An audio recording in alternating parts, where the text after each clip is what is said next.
In this video, let's talk about what's going on in Canada, right? There's a broken social contract for men globally. In previous videos, I covered America and the UK. Just check my last few videos, you'll find it there.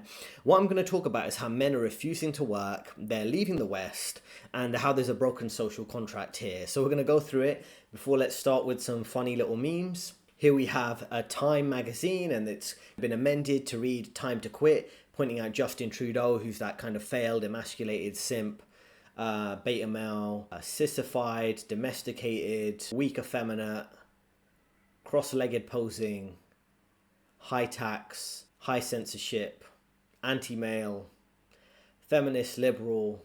Put out more adjectives in the description to discuss and describe Justin Trudeau, limiting people's medical freedom. Complete idiot, leader of Canada, who I think has been removed. I don't think the new leader's going to save the country, but things aren't going great there.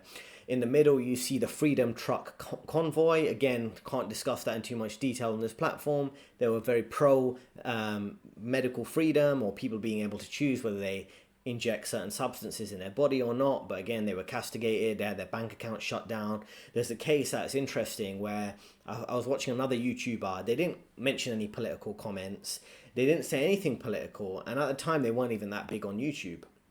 But I think once on their Facebook, they posted something that was more pro-medical freedom rather than forcing everyone to take certain medical procedures, which I'm sure you're aware of. And what ended up happening is their bank account was frozen. Right, this is how crazy it is in Canada. Same way censorship in the UK is quite tough, right? So this place Canada is not going too well, and also you've got a meme from TikTok, I think it was, where a funny example online of memes of Canada is how overpriced the food is. Here you've got a tenderloin premium oven roast piece of meat, which is $104. And there's many memes online where people are just taking photos of the food price in Canada and how overpriced it is, right?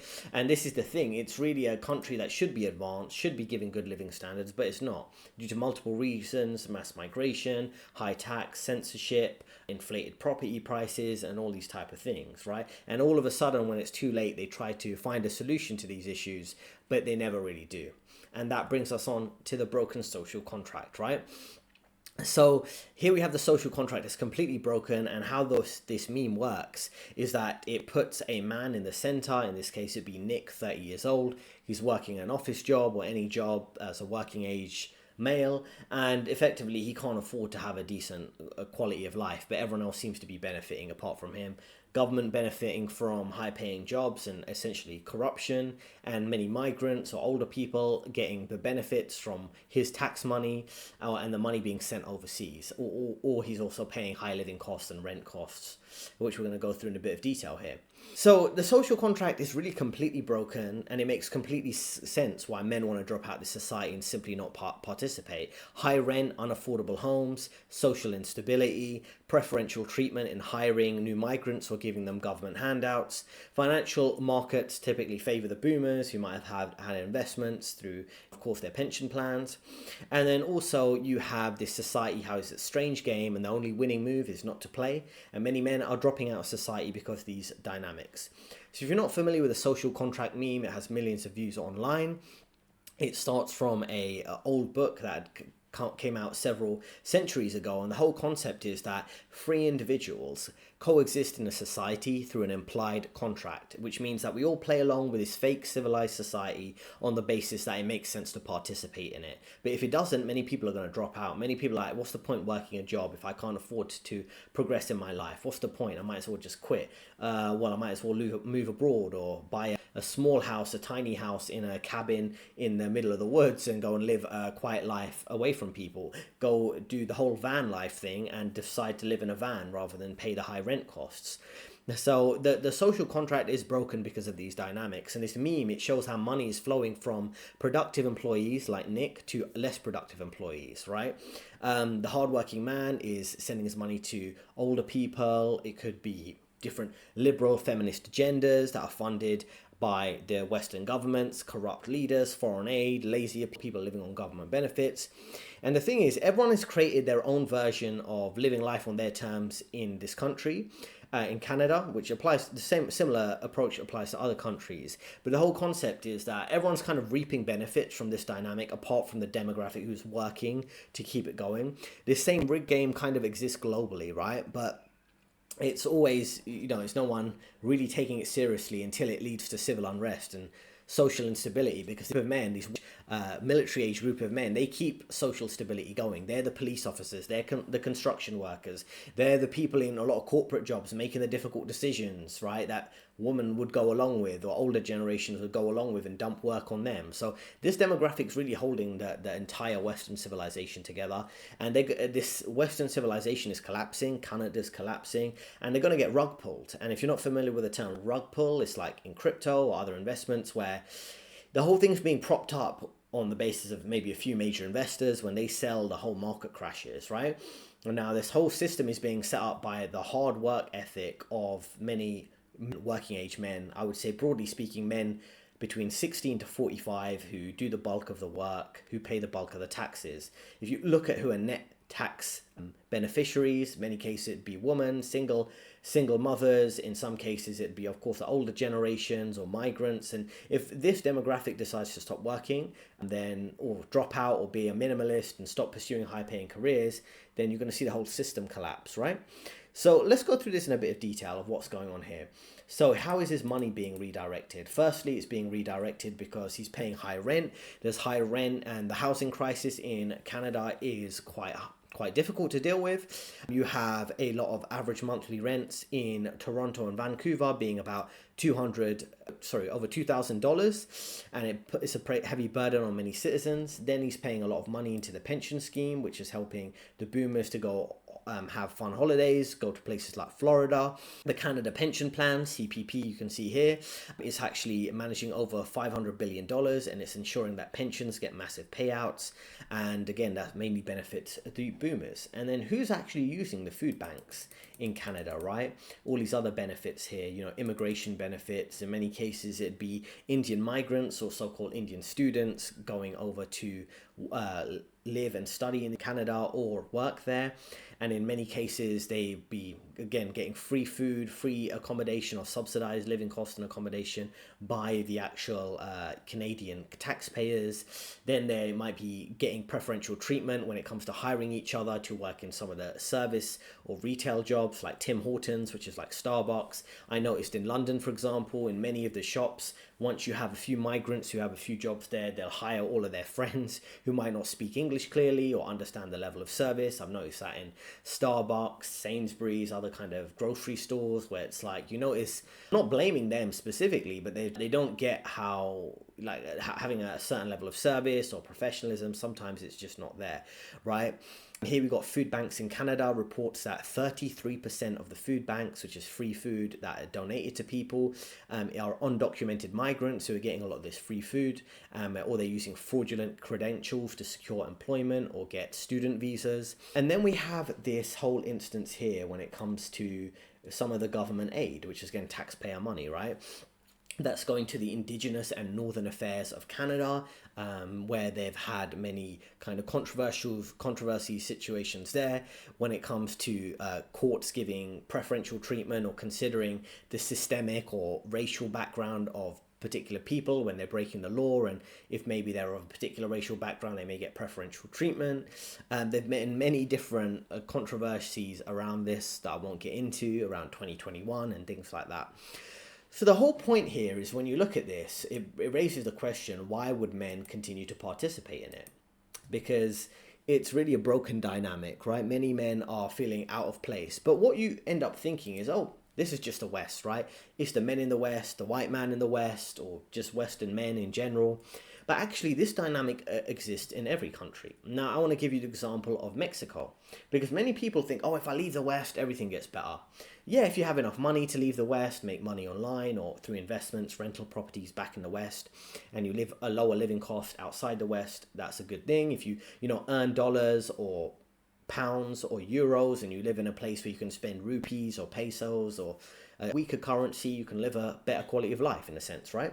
But actually, dynamic that's set up for the majority of people in each of these countries are the same in the West and outside of the West. And that's why this meme has gone viral, because every demographic of working age, military age men can make the same meme, right? The social contract meme portrays the taxpayer having their money extracted from them through high taxes to all these other demographics, right?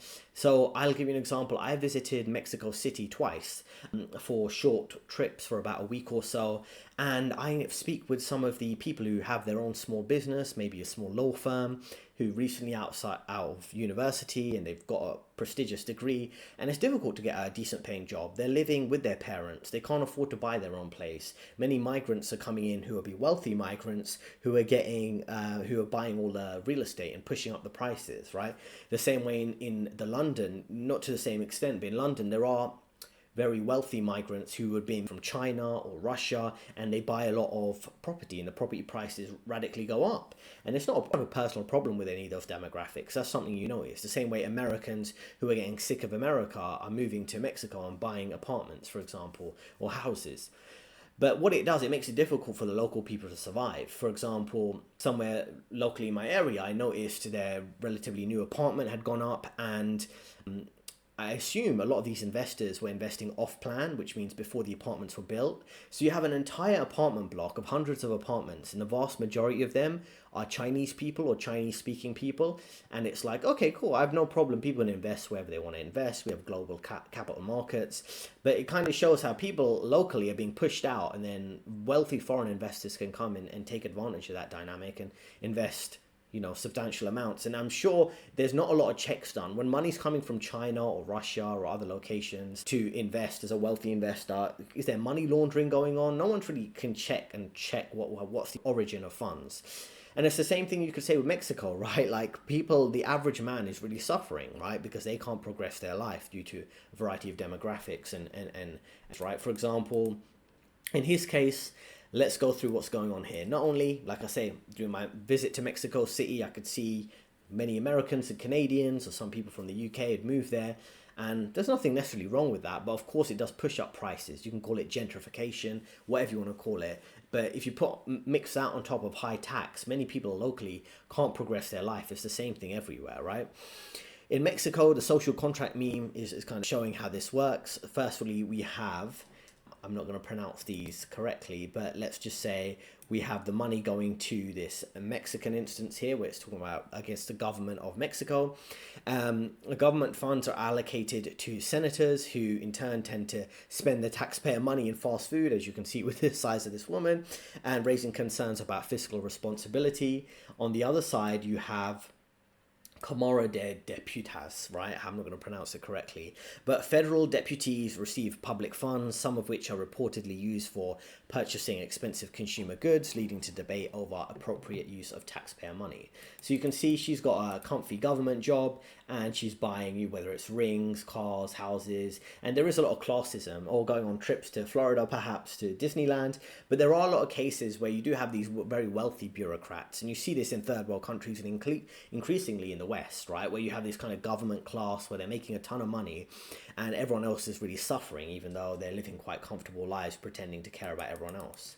Then you've got other instances where you have government programs to fund financial support to young individuals, like philosophy students, as we can see with Andreas here, who has his pronouns here and he's studying philosophy.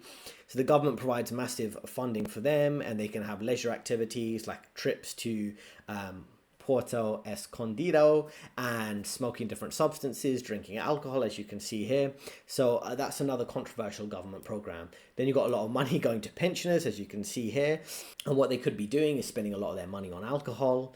So this is the thing, right? You do have this demographic of men who are kind of stuck in this situation where all their money is essentially going to maybe consumer goods, but to fund a bunch of people who aren't being productive members of society, the pensioners, the philosophy students, just as an example, or people studying other pointless degrees, the government workers, right? It's a kind of reoccurring thing. And I noticed, and I'm not saying I don't want to cast broader aspersions, but sometimes you do see these type of people, particularly in government. They're always self-righteous, preaching how they care about everyone, but they're really just leeches on the system, right? And this really shows how The social doesn't work if you're in Canada or you're in Mexico. So all men are looking for an escape. In Mexico or Canada, it could be people setting up their own business, moving abroad to a cheaper country or a cheaper location in their country. It just doesn't work for most people to continue with their traditional system. But I wanted to show this to you because I know a lot of you will think, oh, this is just an issue in the West. But it's really an issue in every country for all men. And that's why men are all at a mass level are kind of giving up and deciding they don't want to participate in this society. So I'm going to give you this example of an individual called Sebastian. Now, Sebastian is someone who has left Canada for good. He's been out of Canada for about 4 or 5 years. So let me give you a bit of background for him. He has a small YouTube channel and posts occasionally. He was in Canada. He got fed up of the restrictions that were going on there over the last few years. He moved from Canada to Mexico, and I think because he has some Mexican and German heritage, he managed to get different citizenships, so he could live in Mexico permanently. He started online doing some things like copywriting and wasn't making so much money. Then he, from what he says on his channel, if I understand correctly, used some credit cards to kind of fund his lifestyle, and then also he made a pivot and he works in remote sales. So he sells, I think, fitness programs online. And he's not with the fitness program, he's just selling the program online to different people, and he makes a commission on those sales. So remote sales, I'm sure some of you have heard of that, just about making sales online remotely. You can work from anywhere in the world. And he's talking about why he left Canada. He's living in Mexico, he travels to other places too, but it's really interesting to learn about the type of dynamics going on in his life right now. What you pay for one of these dilapidated old homes in Vancouver could get you a gorgeous new home in Las Vegas or something like that with 4 or 5 bedrooms, okay? It just puts things into perspective. Now, the selling points are that you live in a very beautiful area, right? People often say you can go swim and skiing in the same day in Vancouver, but those things are only appealing to you if you're really into outdoor activities. Some people are, but you also have to have the free time for it.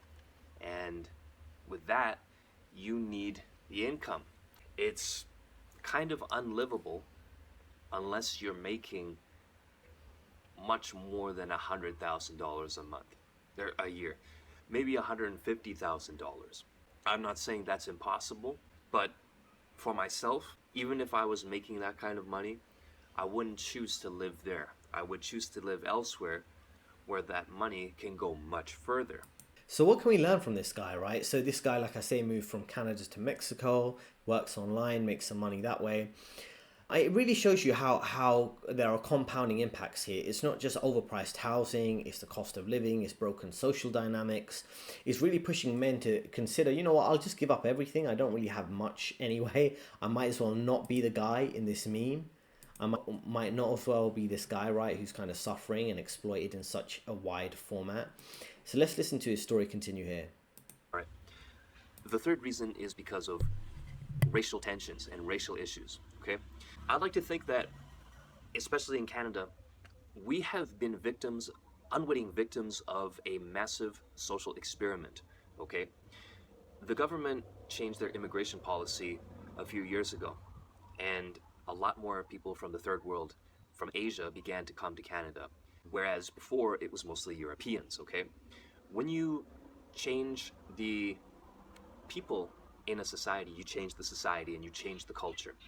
And that's especially true when you bring people from the third world because, frankly, a lot of them do not have the same value system as people from Western Europe, from Eastern Europe, or who identify with Christianity. And this leads me into my next point. There's a major double standard prevalent these days where if a white person calls out racism against white people, their complaint is dismissed, they're not taken seriously, and in fact they are attacked for saying anything, for speaking up about the truth. On the other hand, it's much more common these days where if a white person says or does anything that can be interpreted as hateful or twisted around, which happens a lot, twisted around as hateful, then they'll have an army showing up at their door, attacking them for expressing these views, which to be honest, a lot of people have, but are afraid to talk about openly. Okay.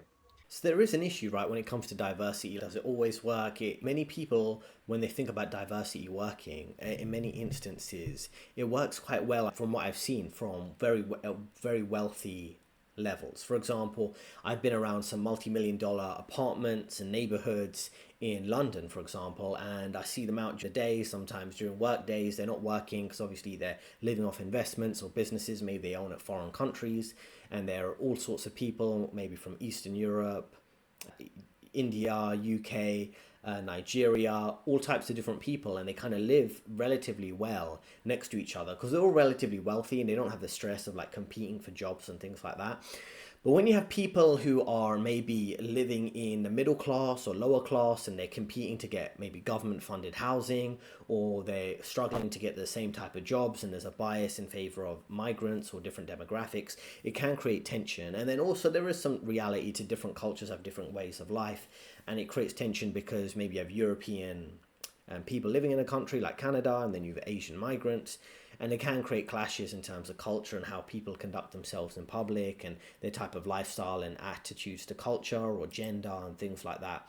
So it can really create tension. And again, that social contract meme, it doesn't really cover everything, right? It covers how the man's being exploited as an average man, you know, a low value male, if you want to say the 80% majority of men who are probably single, kind of by themselves and isolated, can't afford housing, getting exploited through high tax that's going to migrants or pensioners or kind of crazy different benefits and things like that.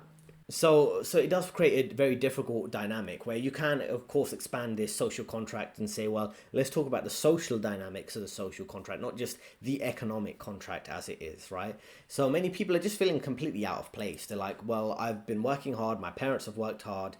What exactly future do I have? I might as well drop out. There is no future in this country without it being constantly being economically, financially depressed, going through an economic depression of sorts because you can't progress your life, and then social depression because you can't interact or build a good social, healthy social life. And then you put that that compounds with this kind of mental health agenda, which is like almost every time men complain or people complain about the dynamics, oh, you have social anxiety, oh, you have depression, oh, it's a mental health issue. No, it's really a broken social dynamic. It's completely broken, and you can't put everything down to mental health or toxic masculinity or whatever. The whole system and social contract itself is broken. Now, my next point is that lots of people find it hard to get ahead. Lots of young people are finding it hard to gain a foothold, mostly economically, and start developing their life. In fact, there are a lot of people who even went to school and they might have even chosen a profession that is supposedly in high demand, like engineering or computer science, and they just can't find a decent position or a decent paying job. And this affects people in a spiritual sense, this affects them economically, right? And whereas, again, in my dad's time, he would you would graduate and then you'd think about buying a house, for example. That's really not much of a possibility these days for a lot of young people. You see a lot of young people still living with their families.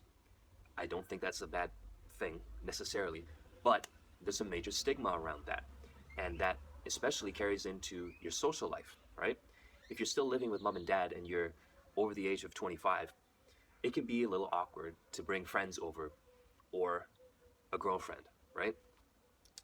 So, So before we continue, I just want to talk through this particular dynamic when it comes to how people are making the right decisions. Many men are making the right decisions, maybe studying hard, working hard at university so they can progress in their life, and they don't go anywhere, right? Can't get jobs, can't get houses, can't move forward in their life. And one thing I wanted to point out specifically there is you'd have many of these men who thought their life would be easier after they made the right decision, studying hard. And in many cases, you'll see this kind of common stereotype.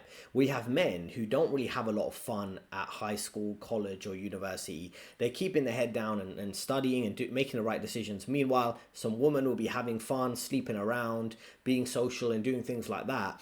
And then she gets an easy ride in the corporate career because there's hiring and promotion benefits for women. And they're living life on easy mode while many men are making the right decisions, getting treated like second-class citizens. And then they don't really have much to show for it. And that's why you're going to see more and more men dropping out. They're going to realize it's such an unfair dynamic. So it really is a very warped situation for many people. And just on this final clip, I want to talk about how he talks about gender dynamics here, which again compound with negative economic impact. Oh, that leads me into my next point, okay? I found it hard to meet high quality women. And I also got the sense that women's standards for men are kind of unrealistic. And I say that mostly regarding money, okay? A lot of women will expect you to drive a really nice car and have a nice place downtown and have a really, extravagant lifestyle that they can be a part of. The fact of the matter is, that's only a very small minority of guys. Most guys, even if they're decent people, even if they're good looking, they don't have an Instagram worthy lifestyle. But unfortunately, a lot of women will disqualify them just because of that, and I don't think it's right.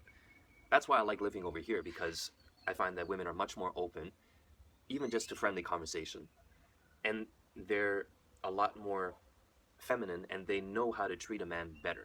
So this is another funny thing, right? You don't really hear men or passport bros or digital nomads or men who can make money and live anywhere in the world. They're not exactly moving to Canada, America, the UK to go and date the woman. That's not really what it's known for, right? Which he's kind of saying he'd rather live in Mexico and have more feminine women or women who are more conducive to a man being a man and more clearer gender roles than being in Canada where you have to deal with a feminist girl boss type, right? So, or women having massive financial demands or demanding the man live a Instagram worthy lifestyle like he's covering here. So there's really like no purpose of men continuing to participate in this social contract, right?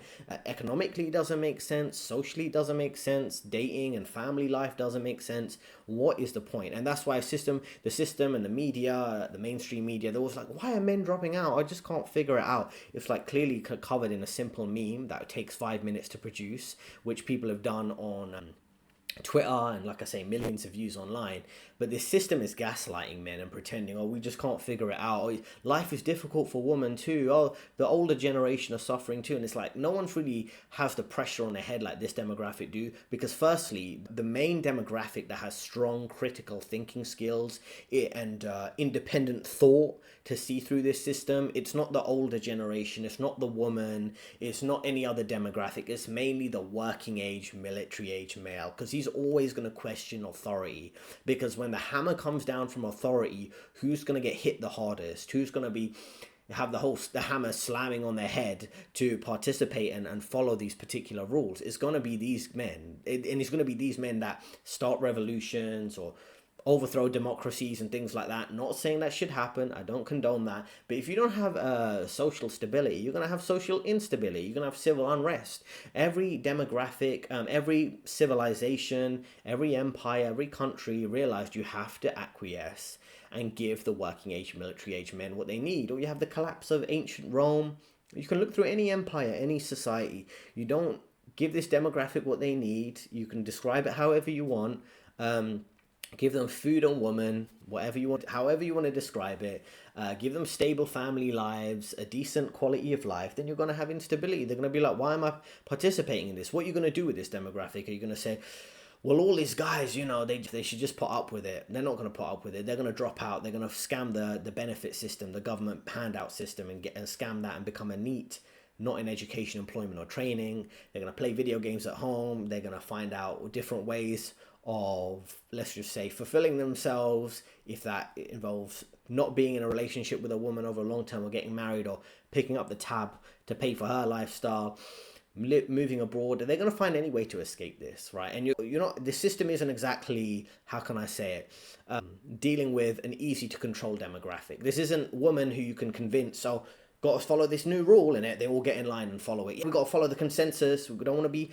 the odd one out. Men don't mind being the odd one out. They don't mind being a so-called loser, being a social dropout. They don't care about that. We're not tied into this system that's completely rigged. We're not older people who are dependent on the government, a social security system to continue to go. We're just like, okay, whatever. I'll just go and live in a cabin in the woods and have a better quality of life than work in a corporate job.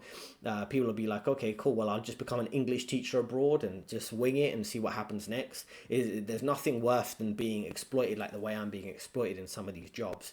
So the social instability is going to grow, and I have one final video coming up on this, which we're going to go through Australia, and we're going to go through in a lot of detail, as you can see here, how many men are being exploited in the same dynamic across all these particular countries. So stay tuned to the next video on this.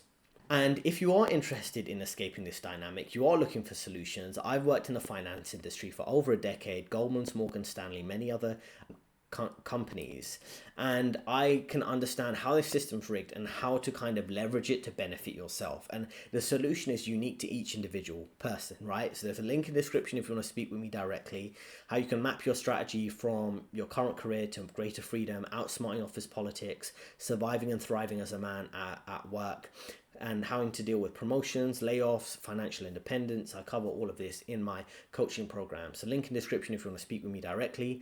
Let me know in the comments, how do you feel about the broken social contract and how you're dealing with it? What loopholes are you finding? Let me know in the comments section. 2 videos on your screen right now. I'll see you next time.